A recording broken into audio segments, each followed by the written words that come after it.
mayoritas dia lebih paham tentang Pak Prabowo, maunya beliau seperti apa, dia lebih responsif itu loh.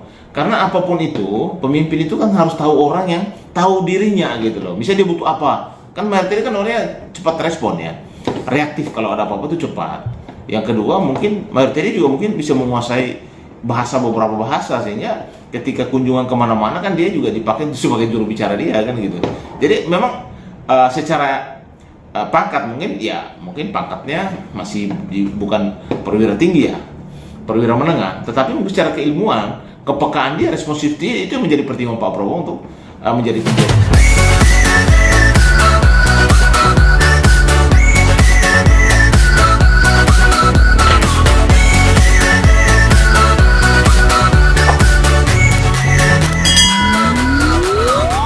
Pertama saya kaget ya, bahwa seorang Mayor Teddy bisa menjadi seorang seskap, sekretaris kabinet. Itu kan levelnya bintang itu kalau menurut saya. Tapi apapun itu, kita lihat juga bahwa selama ini Mayor Teddy juga cukup punya peran penting di dalam proses sebagai pengawal Pak Prabowo dan juga proses dalam kampanye. Mungkin itu yang mungkin dipertimbangkan Pak Prabowo untuk beliau untuk diangkat menjadi seskap. Dan mungkin juga Mayor Teddy lebih paham tentang Pak Prabowo, maunya beliau seperti apa, dia lebih responsif itu loh. Karena apapun itu, pemimpin itu kan harus tahu orang yang tahu dirinya gitu loh. Misalnya dia butuh apa, kan mayoritas kan orangnya cepat respon ya, reaktif kalau ada apa-apa itu cepat. Yang kedua mungkin mayoritas juga mungkin bisa menguasai beberapa bahasa, sehingga ketika kunjungan kemana-mana kan dia juga dipakai sebagai juru bicara dia kan gitu. Jadi memang secara pangkat mungkin pangkatnya masih bukan perwira tinggi ya, perwira menengah, tetapi mungkin secara keilmuan, kepekaan dia, responsif dia, itu menjadi pertimbangan Pak Prabowo untuk menjadikan dia seskap. Tapi saya hanya minta kepada Mayor Teddy untuk karena ini kan sebagai seskap nih, beliau harus minimal ya karena baret merah atau sebagai seorang tentara, disiplinnya juga bagus. Tetapi ini kan beliau seskap, artinya seskap terhadap para menteri senior dan para jenderal-jenderal senior juga itu loh. Mungkin dia harus lebih welcome lah. Artinya ya agak sedikit inilah, karena kan tidak bisa beliau suka tidak suka, beliau junior, karena banyak para menteri ini kan senior-senior daripada TNI, bahkan para jenderal, bahkan ada panglima, ya kan? Sehingga bagaimana memperlakukan itu di kabinet, ya ini soal etika aja sih. Mudah-mudahan penunjukan Pak Prabowo ini bisa menjadi satu langkah yang tepat dan bisa membantu Pak Prabowo di dalam urusan kabinet merah putih tersebut. Tapi juga kita mau melihat nih, apakah kabinetnya berjalan atau tidak, kan belum tahu nih. Namanya juga mereka belum bekerja. Saat ini kan masih di Magelang gitu. Jadi mudah-mudahan masyarakat Indonesia semuanya kita mau sama-sama melihat, menilai apakah orang-orang itu juga dalam kabinet merah putih tersebut itu bisa mempercepat arah pembangunan Republik ini atau tidak. Orang-orang yang ditunjuk itu saya tahu semua dan orang punya kompetensi semua.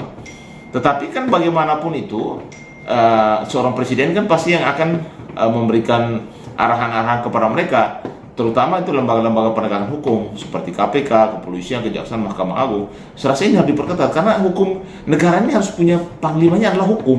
Kalau hukumnya bisa berjalan dengan normal dan penegakan hukum tidak pandang bulu dari bawah sampai atas itu equal sama, saya rasa negara akan maju. Karena Pak Prabowo sudah meyakinkan bahwa tahun 2045 Indonesia masuk Indonesia emas. Kita harus bangga ya. Banyak juga ada Prof. Sela ya, kalau kemarin dia hadir juga dibawa dari luar negeri datang. Ada juga menciptakan mobil maung. Sekarang ada mobil yang dipakai oleh Pak Presiden juga. Itu anak bangsa. Kebanggaan kita luar biasa terhadap Pak Prabowo. Beliau mau supaya anak-anak Indonesia itu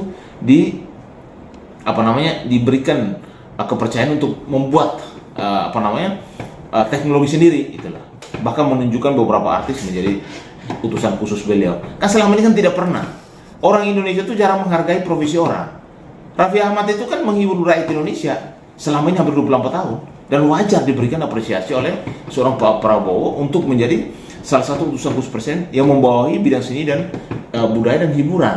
Dan yang menjadi lucunya lagi, ada dari Universitas Thailand memberikan gelar kehormatan Dr. Honoris Causa kepada Pak Raffi Ahmad. Pertanyaan saya, kenapa bukan dari Universitas Indonesia? Kan memangnya Raffi Ahmad itu menghibur rakyat Thailand? Kan enggak, dia menghibur rakyat Indonesia. Makanya universitas di Republik Indonesia itu jangan hanya mengajar doang, itu lakukan penelitian. kepada orang-orang yang punya potensi untuk diberikan tanda jasa kehormatan seperti honoris causa itu, doktor honoris causa. Dan saya percaya Pak Raffi Ahmad itu bukan orang yang tidak punya potensi. Dia dikenal di Republik ini, anak kecilnya tahu, bahkan followersnya itu kan puluhan juta. Artinya dia punya potensi dan wajar dia berikan satu kehormatan. Dan sekarang dia presiden Pak Prabowo menghormati yang namanya bidang seni dan hiburan. Dan ini juga sesuatu yang baru, menurut saya satu kejutan baru ya, bahwa Pak Prabowo mau melihat dari sisi yang paling kecil pun dia perhatikan.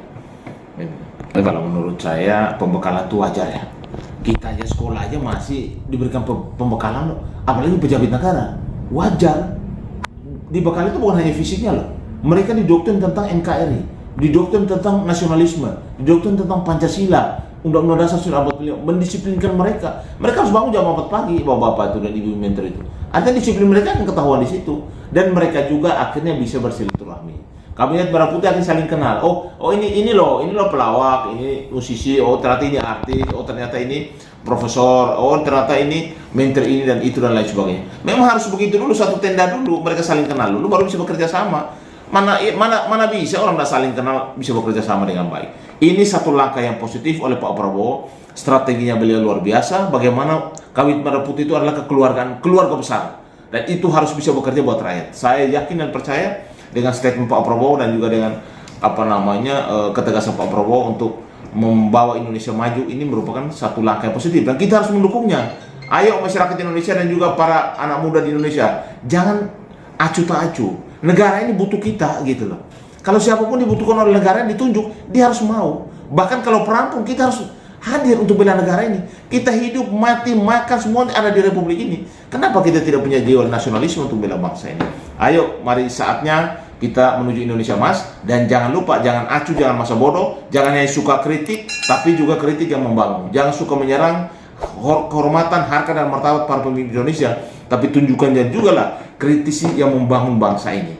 Bangsa ini butuh sosok-sosok pemimpin yang bisa membawa bangsa ini maju ke depan dan bisa dihormati, disegani, bahkan menjadi satu kebanggaan buat bukan hanya Republik Indonesia tapi juga untuk dunia.